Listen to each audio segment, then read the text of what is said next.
Obat herbal atau obat kimia? Mana sih yang lebih baik? Mana sih yang lebih aman? Tonton sampai akhir.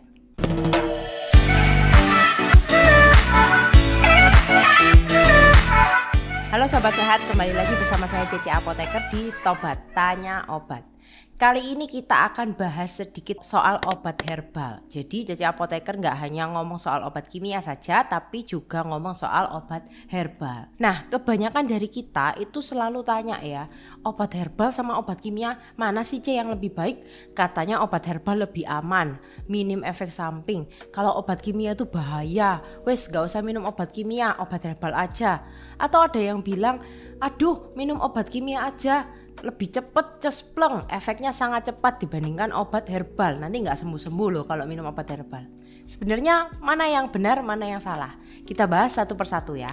Obat herbal dan obat kimia itu kalau kita bandingkan masing-masing memiliki kelebihan dan kekurangan. Jadi kalau kita bilang obat herbal lebih baik, obat kimia lebih baik, ya nggak bisa juga. Masing-masing punya kelebihan dan punya kekurangan.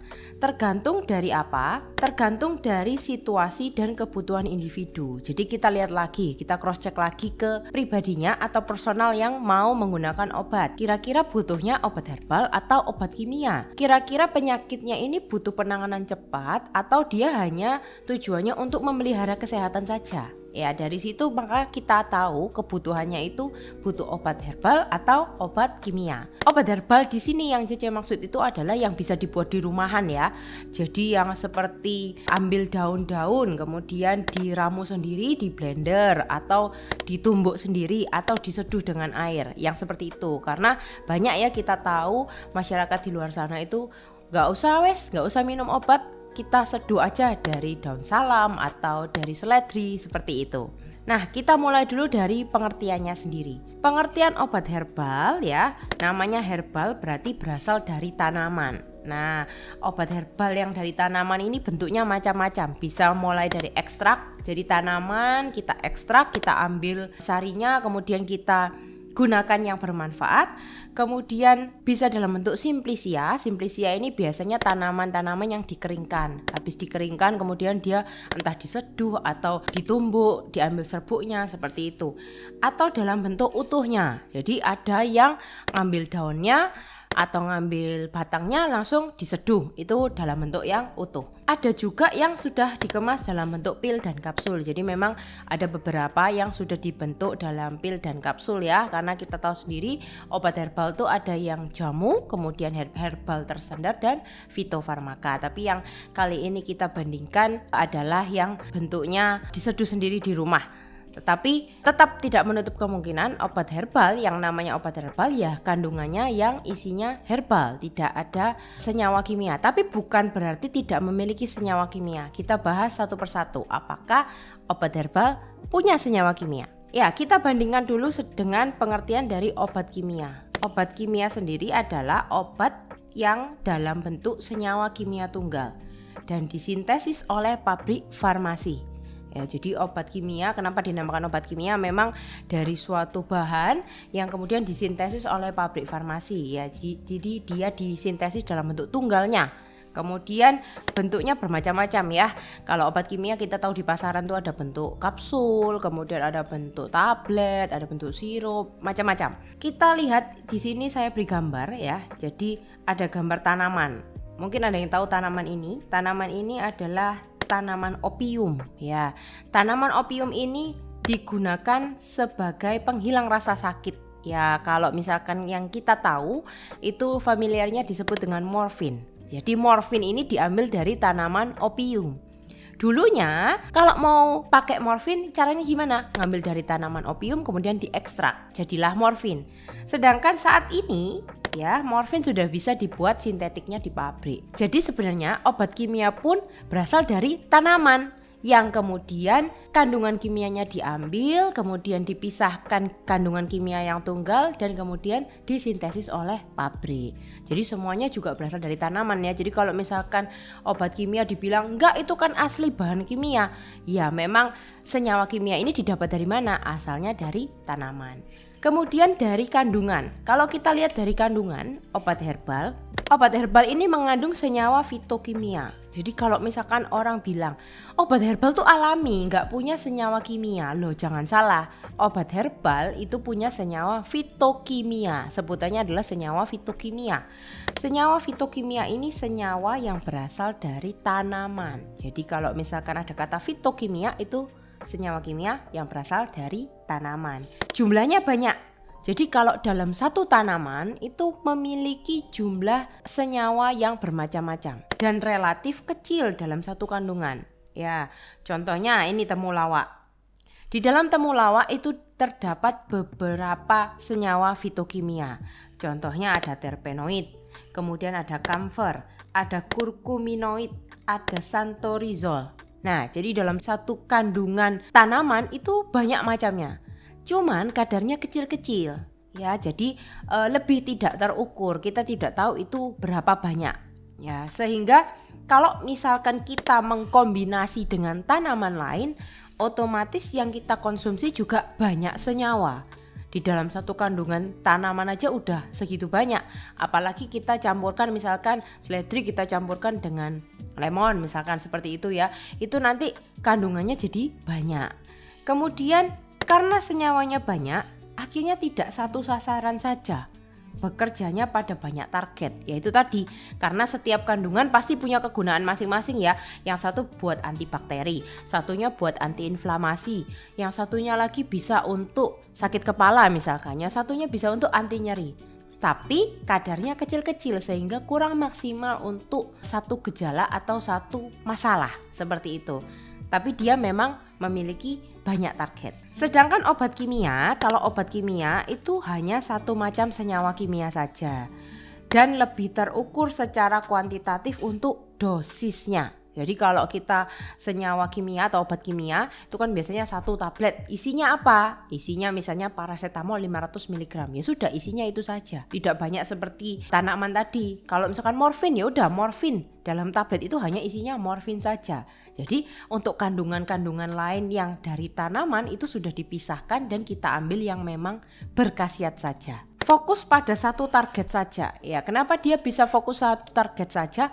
Karena yang memang disintesis oleh bahan kimia ini tadi, yang disintesis adalah satu bahan yang ngefek untuk satu penyakit. Contohnya, misalkan kalau tadi ya paracetamol, ya udah berarti untuk sakit kepala.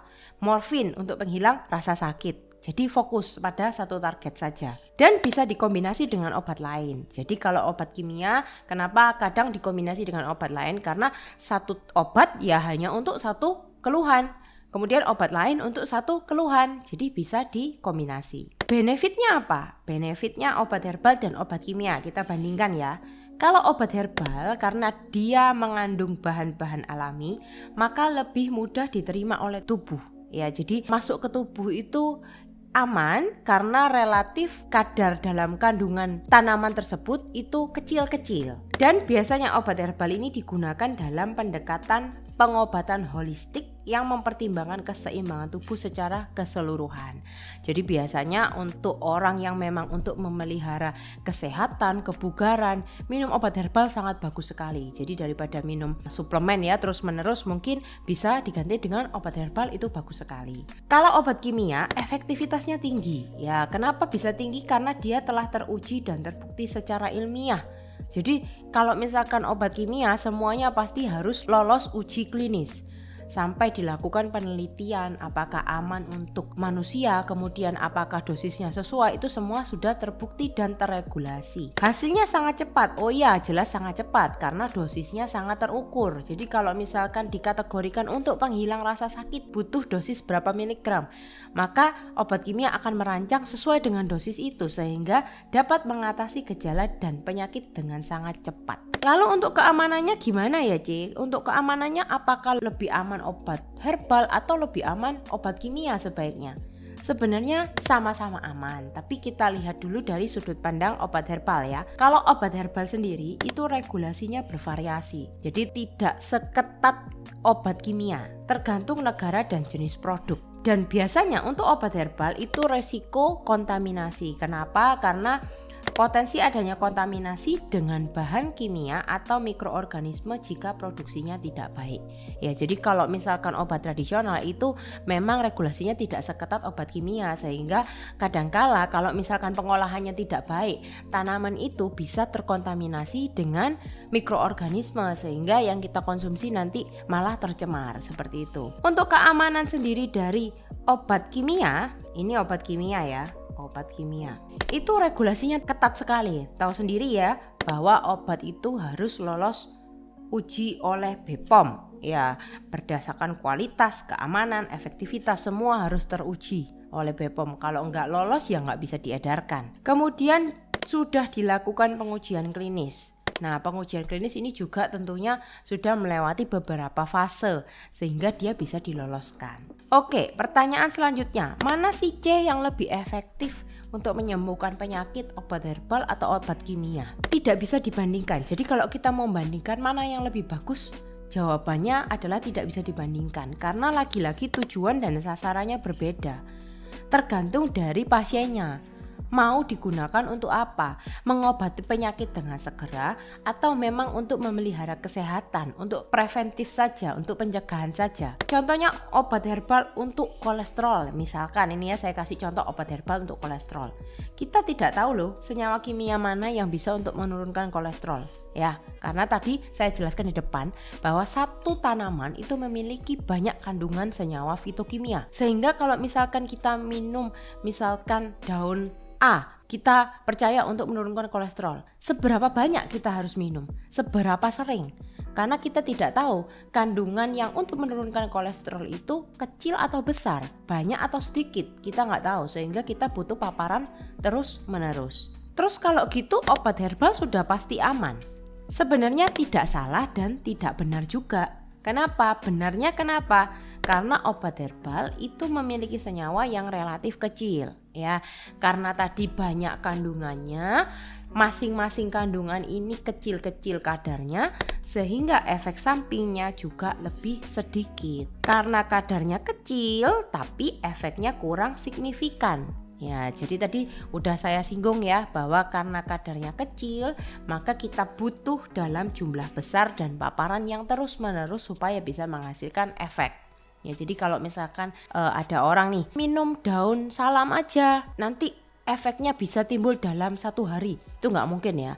Namanya kalau obat herbal atau dari tanaman ya pasti kita butuh paparan terus-menerus dan dalam jumlah yang besar. Tapi ada efek samping nggak C?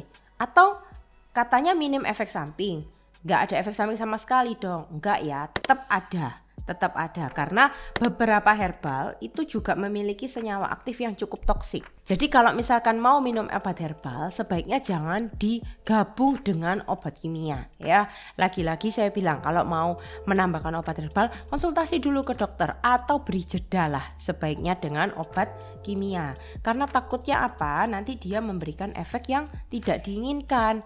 Karena beberapa obat herbal itu bisa berinteraksi dengan obat kimia yang memberikan efek yang fatal. Kalau obat kimia, apakah aman C? Selama digunakan sesuai dosis yang dianjurkan, sesuai dengan penyakitnya, efek samping bisa diwaspadai. Bukan tidak timbul ya, tapi efek samping bisa diwaspadai ya. Kecuali kalau minumnya udah berlebihan atau nggak sesuai penyakit. Jadi minum obatnya sembarangan nih kata tetangga, ya udah ikut-ikutan minum langsung 2 tablet 3 tablet. Ya efek samping bisa terjadi. Tapi namanya efek samping itu bersifat individual ya. Ada yang muncul, ada yang tidak muncul. Jadi tidak semua efek samping muncul.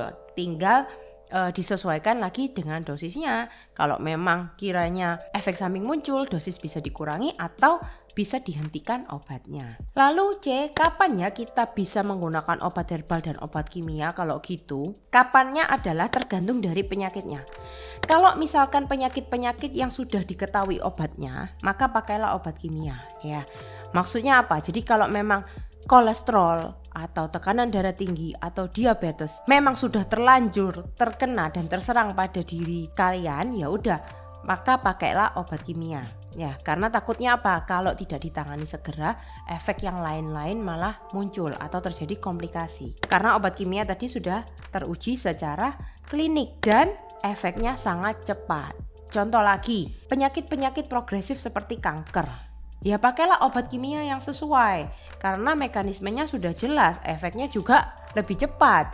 Jangan penyakit-penyakit yang progresif yang udah parah maksa pakai obat herbal, ya itu juga nggak tepat juga ya. Sedangkan kapan kalau kita pakai obat herbal? Kapan adalah pada saat kita butuh sebagai terapi pendamping. Jadi saya bilang obat herbal ini lebih tepat kalau digunakan sebagai terapi pendamping ya. Terapi penguat dari obat kimia selama dia tidak ada interaksi dengan obat kimia. Jadi kenapa begitu? Karena kita tahu sendiri bahwa uji klinis pada obat herbal itu masih sedikit. Sehingga biasanya berdasarkan pengalaman dan testimoni saja. Dan obat herbal itu membutuhkan waktu yang lama serta paparan yang lumayan lama juga untuk bisa memberikan efek. Jadi kalau memang butuh efek cepat karena penyakitnya yang lumayan parah, ya pakailah obat kimia. Tapi kalau memang untuk memelihara kesehatan, untuk preventif, aku mencegah supaya selalu sehat, supaya tensiku nggak naik, supaya nggak kolesterol, ya udah pakailah obat herbal, itu nggak apa-apa. Untuk kesimpulannya sendiri, obat konvensional atau yang kita sebut dengan obat kimia maupun obat herbal itu memiliki kelebihan dan kekurangan. Jadi kalau kita suruh membandingkan mana yang lebih baik, tidak bisa dibandingkan. Tergantung tujuannya lagi. Tergantung mau dipakai untuk apa. Obat herbal bisa digunakan sebagai terapi adjuvan atau pendukung dari obat kimia. Lagi-lagi bukan sebagai obat utama ya kalau namanya terapi adjuvan, dan harus tetap dikonsultasikan ke dokter ataukah boleh atau tidak, takutnya ada interaksi. Obat herbal bisa untuk memelihara kesehatan dan terapi pencegahan, tapi wajib terus dipantau. Maksudnya dipantau tuh apa? Misalkan pernah mengalami kolesterol tinggi, kemudian kita lakukan terapi pencegahan dengan menggunakan obat herbal, maka terus harus dilakukan pemantauan. Oh, apakah kolesterolnya normal terus? Atau tensi, kita baru pertama kena tensinya tinggi, kemudian kita minum obat herbal, contohnya seperti kita jus bawang putih misalkan seperti itu ya, tetap harus dipantau apakah tensinya setiap hari dalam kondisi yang normal, itu tetap harus dipantau. Kalau obat kimia efek lebih cepat, tapi keamanan, efektivitas sudah terjamin melalui regulasi dan uji klinis. Tapi pemilihan antara kedua obat herbal maupun obat kimia tetap harus mempertimbangkan dari kondisi kesehatan individu, riwayat medis, dan saran dari tenaga medis profesional. Jadi kalau memang mau pakai obat kimia, mau pakai obat herbal, itu nggak ada salahnya. Tetap ditentukan dan dikondisikan berdasarkan penyakit, riwayat penyakit, dan jangan lupa untuk konsultasi dulu ke dokter sehingga pemilihannya tepat dan efeknya yang didapat juga bagus. Oke, sekian dulu video dari Cece Apoteker kali ini. Kalau mau ada yang ditanyakan, jangan lupa tulis di kolom komen dan jangan lupa follow IG dan TikTok Cece Apoteker. Sampai jumpa di video berikutnya. Sehat selalu. Obat herbal dan obat kimia itu kalau kita bandingkan, masing-masing memiliki kelebihan dan kekurangan tergantung dari situasi dan kebutuhan individu. Jadi kita lihat lagi, kita cross check lagi ke pribadinya atau personal yang mau menggunakan obat. Kira-kira butuhnya obat herbal atau obat kimia? Obat herbal di sini yang Cece maksud itu adalah yang bisa dibuat di rumahan ya. Jadi yang seperti ambil daun-daun kemudian diramu sendiri di blender atau ditumbuk sendiri atau diseduh dengan air, yang seperti itu. Karena banyak ya kita tahu masyarakat di luar sana itu nggak usah minum obat, kita seduh aja dari daun salam atau dari seledri seperti itu. Nah, kita mulai dulu dari pengertiannya sendiri.